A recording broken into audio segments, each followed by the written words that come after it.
Everyone welcome to unique thoughts tech. ఈరోజు ఇంకో interesting fridge వీడియోతో మేము ముందుకు వచ్చాము. చాలామంది ఫేస్ చేస్తున్న కామన్ ఇష్యూ ఏంటంటే ఫ్రిడ్జ్ కూల్ అవ్వట్లేదు అని. పైన డీప్ ఫ్రిడ్జ్లో ఐస్ అయితే ఫామ్ అవుతుంది, ఫుల్ హెవీగా ఫామ్ అవుతుంది, కానీ కిందికి వచ్చేసరికి కూలింగ్ లోగా వస్తుంది, అసలు కూలింగ్ రావట్లేదని. దీనికి రియల్ సొల్యూషన్ ఏంటి చూద్దాము. మనం చేసుకోగలిగిన చాలా టిప్స్ అండ్ యూసేజ్ఫుల్ వీడియో ఇది. ఫాలో అవ్వండి, లైక్ చేయండి, షేర్ చేయండి. అదేవిధంగా ఒకవేళ మన వల్ల కానప్పుడు టెక్నీషియన్ ఎప్పుడు పిలవాలి అనేది కూడా మీకు ఒక క్లారిటీ వచ్చే వీడియో. సో ఎండ్ వరకు చూడండి.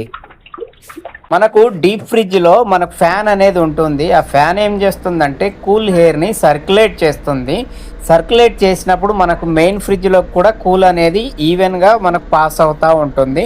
ఒకవేళ ఫ్యాన్ ఏదైనా ప్రాబ్లం ఉంటే కనుక కూలింగ్ కిందికి రాకపోవచ్చు. ఫ్రిడ్జెస్లో చాలా మోడల్స్లో డీఫ్రాస్ట్ అనే బటన్ ఉంటుంది. మనం 2 to 3 సెకండ్స్ ఆ బటన్ని నొక్కి పట్టుకుంటే కనుక బటన్ యాక్టివేట్ అవుతుంది, అంటే ప్రెస్ అయిన సెన్స్ అయితే అవుతుంది.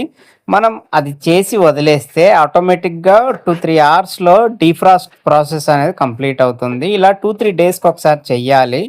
ఒకవేళ అది చేసినప్పటికీ ఐస్ కనుక మెల్ట్ అవ్వట్లేదు అంటే ఒక 3-4 అవర్స్ బెస్ట్ ఏంటంటే మెథడ్, నైట్ టైంలో ఫ్రిడ్జ్ ఆఫ్ చేసి మార్నింగ్ ఆన్ చేయండి. చూడండి డీఫ్రాస్ట్ అవుతుంది, మ్యాక్సిమం రిజాల్వ్ అవుతుంది ప్రాబ్లం. ఫ్రీక్వెంట్గా అంటే మాటికి ఫ్రిడ్జ్ ఓపెన్ చేసి క్లోజ్ చేయటం వల్ల కూడా కూలింగ్ అనేది రాదు. ఇది ఒకటి గుర్తుపెట్టుకోండి. అదేవిధంగా ఓల్డ్ ఫ్రిడ్జెస్లో గ్యాస్ కిట్ అని ఒకటి సైడ్కి రబ్బర్ లాగా ఉంటుంది. దానికి ఏమైనా చిన్న చిన్న హోల్స్ ఉన్నా లేదంటూ అది పాతగా అయిపోయినా కానీ మన కూలింగ్ అనేది అందులోంచి వెళ్ళిపోతూ ఉంటుంది.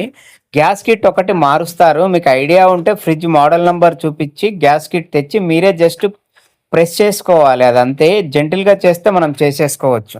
మనకు ఫ్రిడ్జ్ వెనకాల కంప్రెసర్ ఉంటుంది కదా, కంప్రెసర్ దగ్గర మీకు ఇలాంటి కండెన్సర్ కాయిల్స్ సెట్ ఉంటుంది, ఇట్లా జాలీలాగా. ఏదన్నా ఫ్రిడ్జ్ ఆఫ్ చేసి ఏదైనా బ్రష్ కానీ చిన్న బ్లోయర్ కానీ ఉంటే ఈ యొక్క పట్టిన డస్ట్ మొత్తం క్లీన్ చేసుకోండి. దానివల్ల కూడా కూలింగ్ అనేది ఇంప్రూవ్ అవుతుంది.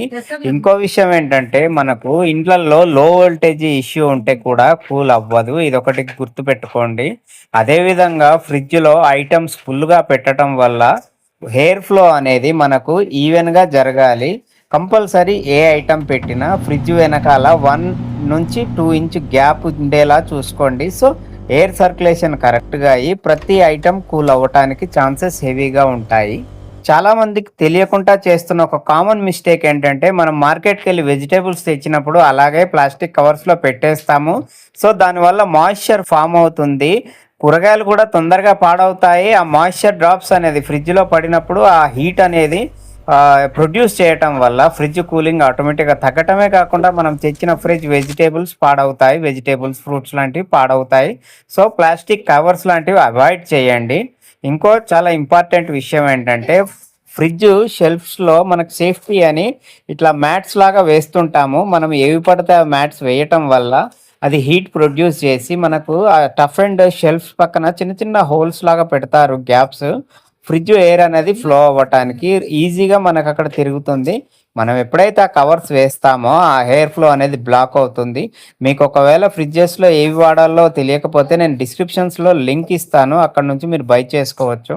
చాలామంది ఫ్రిడ్జ్ కిచెన్లో పెట్టుకుంటారు, పర్వాలేదు. కానీ ఇష్యూ ఎక్కడ వస్తుందంటే మనం ఏదైనా కుకింగ్ చేసినప్పుడు లేదా ఆ యొక్క ఫ్లేమ్ డైరెక్ట్గా మనకు ఫ్రిడ్జ్ వైపు ఉన్నప్పుడు ఆ హీట్ ఎయిర్ అనేది ఫ్రిడ్జ్లోకి వెళ్ళి కూలింగ్ తగ్గుతుంది.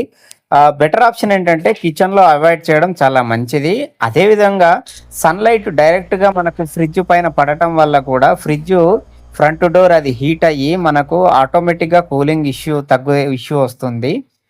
మనకు ఫ్యాన్స్ కింద చాలామంది తెలియకుండా పెడతారు. బెటర్ ఏంటంటే ఫ్యాన్స్ కింద డైరెక్ట్గా పెట్టకుండా కొంచెం గ్యాప్ సైడ్కి ఇచ్చి పెట్టుకోండి. ఇవన్నీ చేయటం వల్ల కూలింగ్ బెటర్గా అవ్వటమే కాకుండా ఎలక్ట్రిసిటీ బిల్లు కూడా మనకు చాలా వరకు సేవ్ అవుతూ ఉంటుంది. ఇవన్నీ మనం ఇంట్లో చేసినా మన కూలింగ్ ఇంకా కరెక్ట్గా రాకపోతే గనక 2 ప్రాబ్లమ్స్, మేజర్ ఇష్యూస్ ఉండొచ్చు. ఒకటి కంప్రెసర్ ప్రాబ్లం అయ్యి ఉండొచ్చు, లేదు మోస్ట్లీ కంప్రెసర్ ప్రాబ్లం అనేది చాలా రేర్ కేసులో ఉంటుంది. నా ఎక్స్పీరియన్స్ ప్రకారము గ్యాస్ లీకేజీ ఇష్యూ ఉంటుంది రెఫ్రిజిరెంట్ది. సో మీరు కస్టమర్ కేర్ కాల్ చేసి ఆ యొక్క కంపెనీ వాళ్ళని రిప్రజెంటేటివ్ లేదా టెక్నీషియన్ని కాల్ చేసి ఒకసారి కన్ఫర్మ్ చేసుకోండి. మ్యాక్సిమం నేను చెప్పిన టిప్స్ లేదా యూసేజ్ వల్ల మీకు 90% ఫ్రిడ్జ్లో కూలింగ్ అనేది మళ్ళీ రీబ్యాక్ అవుతుంది. మన వీడియోల్ని సబ్స్క్రైబ్, లైక్, షేర్ చేయండి. మనకు ఉన్న పరిచయాల వల్ల చాలా ప్రీమియం కంటెంట్‌ని అదేగా చాలా మంచి విషయాల్ని మీ ముందుకు తీసుకొస్తున్నాను. మీ యొక్క సపోర్ట్, సబ్స్క్రైబ్ ద్వారా తెలియజేయండి. Thank you all.